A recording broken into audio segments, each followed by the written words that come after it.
Bien évidemment, la plupart des gens partent du principe que, au vu du style musical à qui il est associé, le signe de corne représente forcément les cornes du diable. Alors, dans un certain sens, ce n'est pas complètement faux. Mais dans les faits, c'est un peu plus compliqué que ça. Et ça tombe bien, sinon on n'aurait pas pu en faire une vidéo. C'est en 1969 qu'un groupe va utiliser ce signe pour clairement identifier ses penchants pour les messes noires. Cette année-là, le groupe Coven sort son premier album nommé Witchcraft Destroys Minds and Rips Souls.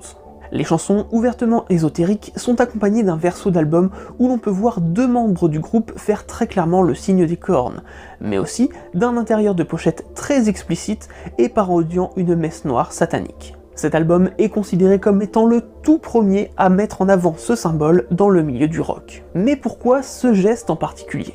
Eh bien, en 1966, l'église de Satan est fondée par Anton LaVey. Le signe de corne est alors utilisé par son fondateur comme un signe de bénédiction, représentant les cornes de Satan.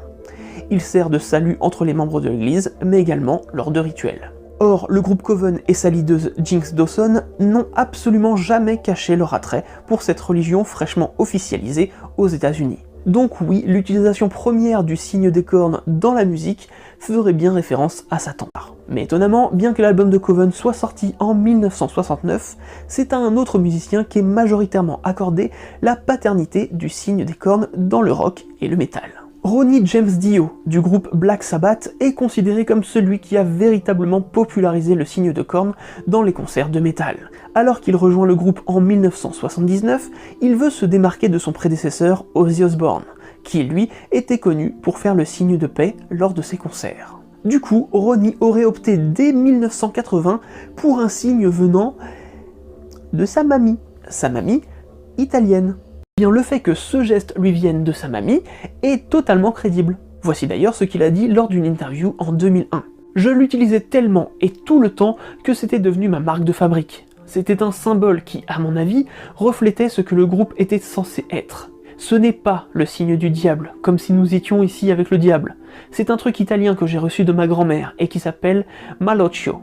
Il s'agit de conjurer le mauvais œil, ou de donner le mauvais œil selon la manière dont vous le faites. C'est juste un symbole, mais il y avait des incantations et des attitudes magiques à son égard, et j'ai senti que cela fonctionnerait très bien avec le sabbat. Je suis donc devenu très connu pour cela, puis tout le monde a commencé à le faire, et c'est parti. I'm of Italian extraction, and my grandmother, my grandfather, on both sides, both my mother's and father's side, came to America from Italy, and they had superstitions. And I would always see my grandmother when I was a little kid, you know, with her holding my hand and walking down the street. She would see someone and go, "What's that?" And eventually learned that it was called the Maloik. And the Maloik was, someone was giving us the evil eye, so she's giving it protection against the evil eye. Or you can give someone the evil eye too. So invent it, no, but perfect it and make it important. Et un autre membre du groupe Black Sabbath revendique la paternité de ce signe. Geezer Butler, le bassiste des Black Sabbath, affirme que c'est lui qui aurait suggéré l'idée à Ronnie, afin de créer un lien avec le public, comme Ozzy l'avait fait, tout en ne le copiant pas. Évidemment, pour étayer ses propos, il existe des photos. Une que l'on peut trouver dans le livret de l'album Symptom of the Universe, The Original Black Sabbath, 1970-1978. Cette photo, datée de 1969, montre le bassiste en train de faire le signe des cornes de sa main droite, alors que sa main gauche est posée sur son cœur, pendant que ses trois camarades, eux, font un signe de prière.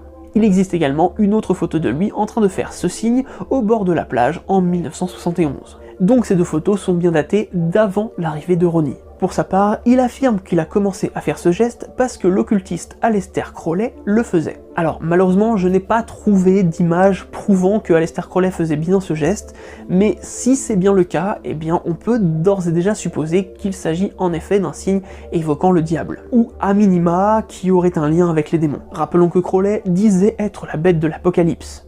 Quoi qu'il en soit, c'est véritablement lors de la tournée Heaven and Hell de 1980 que ce signe va se propager dans le milieu du rock et du métal, puis petit à petit s'étendre au monde de la musique de manière plus générale. Mais, malgré tout ça, un autre musicien a voulu s'accaparer le signe des cornes. Vous vous souvenez, je vous ai dit un peu plus tôt que le signe des cornes était souvent confondu avec le I Love You américain. Eh bien sachez qu'en 2017, Gene Simmons, du groupe Kiss, a tenté de déposer un brevet pour son geste de main qu'il faisait depuis 1974, et qu'il nomme les cornes du diable. Bon, le seul problème, c'est qu'il s'agit en réalité du signe I love you. Toutefois, ce dépôt de brevet a véritablement créé une levée de boucliers dans le milieu du rock et du métal. Et c'est à ce moment-là que la chanteuse du groupe Coven a brisé toutes les croyances autour des Beatles, de Black Sabbath et de Kiss, en publiant une photo de l'un de leurs premiers concerts datant de 1967. Elle dira sur son post Facebook: « Je n'ai jamais déposé de marque sur mon signe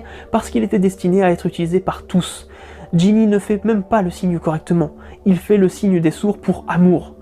S'il ose aller jusqu'au bout de sa demande, je le poursuivrai en justice en notre nom à tous. » Il a d'abord essayé de se défendre, en expliquant qu'en fait ce geste était un hommage à Spider-Man. Vol, tisse, toile.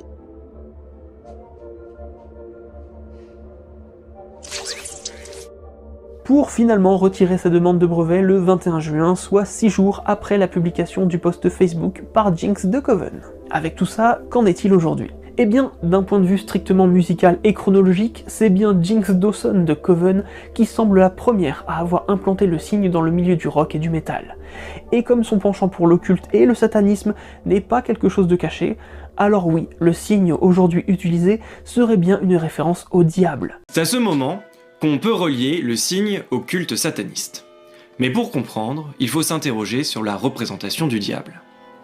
À part le serpent de la Genèse, il n'y a pas de description précise de Satan. En 1955, on a pu voir Marlon Brando faire très clairement ce geste dans le film Blanche Colombe et Vilain Messieurs. Il représentait alors le Snake Eyes, littéralement les yeux de serpent. C'est d'ailleurs ce geste qui est régulièrement fait par Doctor Strange, et ce depuis les comics de 1963, puisque l'auteur Steve Ditko s'en est inspiré. Ce geste est également attesté dans la religion Wicca, comme étant utilisé pour représenter le dieu cornu. Comme beaucoup de symboles, il faut remonter à l'Antiquité pour le voir apparaître. Il est d'ailleurs lié à un mythe bien connu. Selon la célèbre légende, Pasiphae se serait accouplée au taureau blanc offert par Poséidon à Minos, son mari qui était aussi le roi de Crète. De cette union contre nature est né le fameux Minotaure. La population de Crète, rendue au courant de cette naissance monstrueuse, aurait signalé au roi Minos son cocufiage en lui adressant le geste en question. C'est depuis cette époque et cette histoire que l'on associe le geste à l'infidélité. Les Napolitains, et de manière générale les Italiens, ont conservé ce geste avec cette même signification. On peut voir d'ailleurs cette photo de Silvio Berlusconi en train de faire ce geste à son concurrent. Aussi, le mot cocu en italien est cornuto, qui signifie cornu. Bon, pour les Italiens et les Grecs de l'Antiquité, c'est une sorte de doigt d'honneur pas très sympathique pour celui à qui il est destiné.